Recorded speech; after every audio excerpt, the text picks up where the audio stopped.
Very good morning students. बच्चों में अपने प्रीवियस लेक्चर में आपको भूगोल पार्ट 4 खनिज तथा ऊर्जा संसाधन चैप्टर का रिवीजन करा रही थी। आज मैं इस चैप्टर के अभ्यास कार्य का रिवीजन करवाऊंगी। तो सबसे पहले बात करते हैं बच्चों बहुविकल्पीय प्रश्न।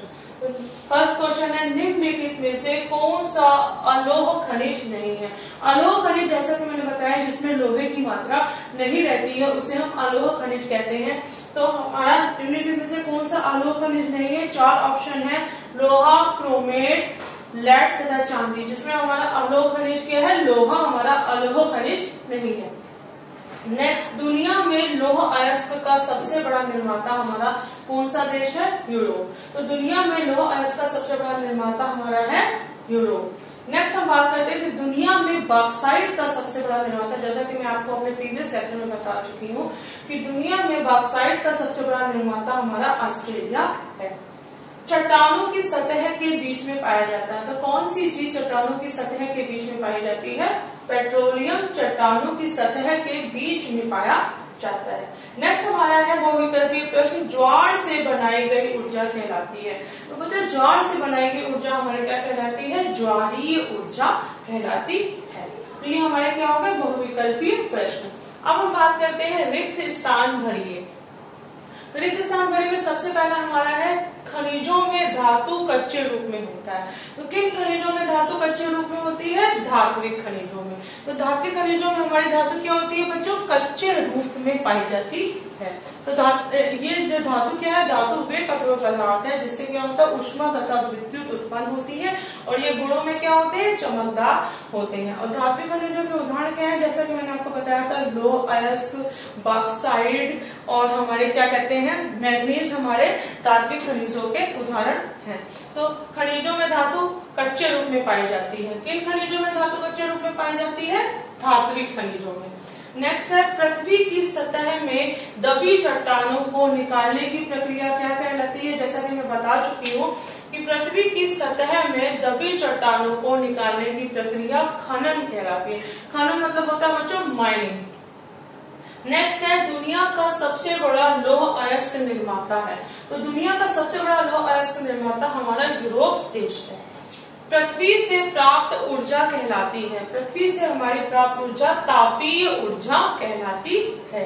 और कौन से देश नाभिकीय ऊर्जा के बड़े निर्माता हैं, तो यूएसए तथा यूरोप नाभिकीय ऊर्जा के बड़े निर्माता हैं। तो ये आपको क्लियर हो गया। अब हम नेक्स्ट क्वेश्चन को डिस्कस करने जा रहे हैं, अंतर बताइए। तो मैं नेक्स्ट क्वेश्चन आपको डिस्कस कर रही हूँ, अंतर बताइए। सबसे पहले हम इसमें बात करते हैं धात्विक तथा अधात्विक खनिज। धात्विक खनिज तथा अधात्विक खनिज। जैसा कि मैं अपने प्रीवियस लेक्चर में भी आप लोगों को बता चुकी हूँ कि धात्विक खनिज हमारे क्या होते हैं, धात्विक खनिज वो होते हैं जिनमें धातु कच्चे रूप में पाई जाती है। तो इनमें धातु क्या होती है बच्चों, इनमें धातु कच्चे रूप में होती है, कच्चे रूप में होती है। और धातु क्या होता है, धातु वे कठोर पदार्थ हैं जो ऊष्मा तथा विद्युत को उत्पन्न करते हैं तथा गुणों में क्या होते हैं, चमकदार होते हैं। तो इसके उदाहरण क्या है, इसके उदाहरण है हमारे बच्चों लौह अयस्क, बॉक्साइट, लौह अयस्क, बॉक्साइट, मैग्नीज हमारे क्या है, धात्विक खनिजों के उदाहरण हैं। तो धात्विक खनिजों के ही 2 भाग होते हैं। धात्विक खनिजों को भी 2 भागों में बांटा जाता है, लौह खनिज और अलोह खनिज। लौह खनिज, अलोह खनिज। लौह खनिज जैसा कि आप लोग भली भांति जानते होंगे कि लौह खनिज क्या होता है। लौह खनिज जैसे कि हमारा अयस्क, मैग्नीज, ये हमारे क्या, क्रोमाइड, ये हमारे क्या है, लौह खनिज जिसमें कि लोहे की मात्रा विद्यमान होती है। तो अयस्क, मैग्नीज, ये सब हमारे क्या है, लौह खनिज। मैग्नीज, क्रोमाइड, ये हमारे लौह खनिज है जिसमें लोहे की मात्रा विद्यमान रहती है।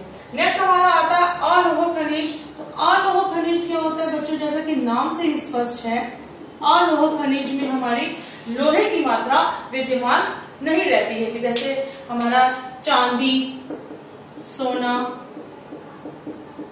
लेड, तो ये हमारे क्या हो गए, ये हमारे अलोह खनिज हो गए। तो आपको क्लियर हो गया कि धात्विक खनिज क्या होते हैं। धात्विक खनिज वे खनिज हैं जिनमें धातु की मात्रा विद्यमान रहती है। धात्विक खनिजों को दो भागों में बांटते हैं, लोह खनिज, अलोह खनिज। लोह खनिज वो खनिज होते हैं जिनमें लोहे की मात्रा विद्यमान होती है, जैसे कि मैग्नीज, क्रोमाइड। अलोह खनिज वे खनिज होते हैं जिनमें लोहे की कुछ भी अंश नहीं होता, जैसे कि सोना, चांदी और लेड। अब हम बात करते हैं बच्चों अधात्विक खनिज। अधात्विक खनिज हमारे वे खनिज होते हैं जिनमें कि बिल्कुल भी धातु नहीं पाई जाती, धातु की कुछ भी मात्रा विद्यमान नहीं होती, धातु की कुछ भी मात्रा विद्यमान नहीं होती है। तो अलोह खनिज हमारे हैं जिसमें धातु की कुछ भी मात्रा विद्यमान नहीं होती है, जैसे कि हमारा चूना पत्थर, अभ्रक, जिप्सम, ये हमारे क्या है, ये हमारे अधात्विक खनिज है। इसके अतिरिक्त कोयला, पेट्रोलियम भी हमारे क्या है बच्चों, अधात्विक खनिज है, क्योंकि इनमें धातु की मात्रा विद्यमान नहीं होती है। मुझे उम्मीद है कि आप लोगों को समझ आ गया होगा अंतर धात्विक और अधात्विक खनिजों में। धात्विक खनिज जिनमें धातु की मात्रा विद्यमान होती है, अधात्विक खनिज जिनमें धातु की कुछ भी मात्रा विद्यमान नहीं होती है, जैसे कि चूना पत्थर, अभ्रक, जिप्सम, कोयला और पेट्रोलियम। नेक्स्ट हम अंतर की बात करने जा रहे हैं। नेक्स्ट हमारा अंतर है परंपरागत तथा गैर परंपरागत संसाधन। परंपरागत तथा गैर परंपरागत संसाधन। तो परंपरागत तथा गैर परंपरागत संसाधन क्या होते हैं। तो बच्चों परंपरागत संसाधन, जैसा कि मैंने आप लोगों को बताया था कि परंपरागत संसाधन हमारे वे होते हैं जो कि हम जिनका लंबे समय तक क्या कर रहे हैं, प्रयोग में लाए जाते हैं, जैसे कि ईंधन की लकड़ी, जीवाश्म, ये हमारे क्या है, पारंपरिक या परंपरागत संसाधन है। तो जैसे कि ईंधन की लकड़ी हो गया, कोयला, पेट्रोलियम, प्राकृतिक गैस, जल विद्युत, ये सब हमारे क्या है, ये सब हमारे परंपरागत संसाधन है। कोयला, पेट्रोलियम, प्राकृतिक गैस, ये सब हमारे क्या है, जल विद्युत, ये सब हमारे परंपरागत संसाधन है। गैर परंपरागत संसाधन या नवीकरणीय संसाधन क्या होते हैं। गैर परंपरागत संसाधन हमारे होते हैं सौर ऊर्जा, परमाणु ऊर्जा, सौर ऊर्जा, परमाणु ऊर्जा, भूतापीय ऊर्जा, ज्वारीय ऊर्जा, भूतापीय ऊर्जा, ज्वारीय ऊर्जा और बायोगैस, ये हमारे क्या है, गैर परंपरागत संसाधन। ये आपका अंतर स्पष्ट हो गया, परंपरागत तथा गैर परंपरागत संसाधन।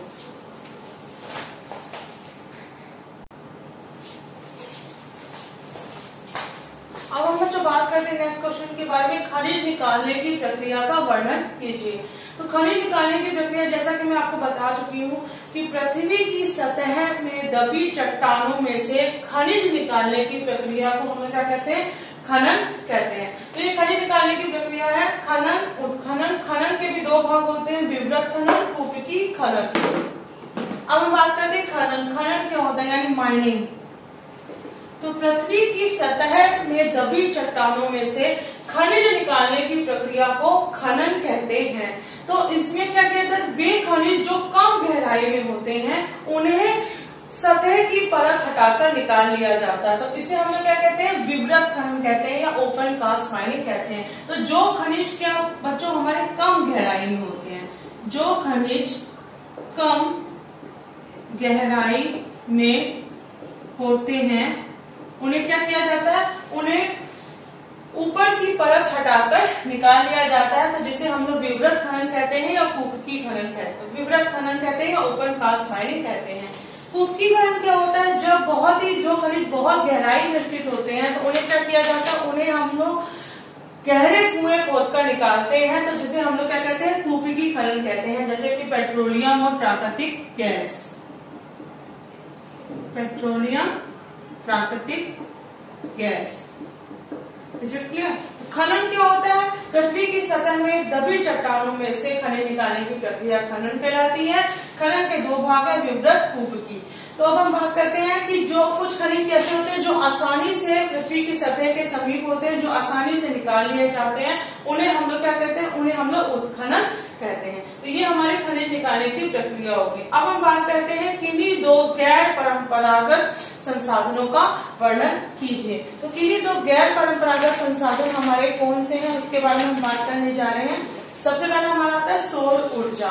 तो सूर्य से बनी सौर ऊर्जा का प्रयोग सोलर बिजली से बनाने के लिए किया जाता है। बिजली बनाने के लिए ऊष्मा तथा प्रकाश उद्देश्य के लिए सोलर पैनल में बहुत सारे सेलों को जोड़ दिया जाता है। सौर ऊर्जा तकनीक का प्रयोग उन देशों में किया जाता है जहां पर सूर्य का प्रकाश क्या हो बच्चों, प्रचुर मात्रा में उपलब्ध हो। तो सौर ऊर्जा का प्रयोग हीटर, सोलर ड्रायर, इसके अलावा लाइटों तथा सिग्नल बनाने में भी किया जाता है।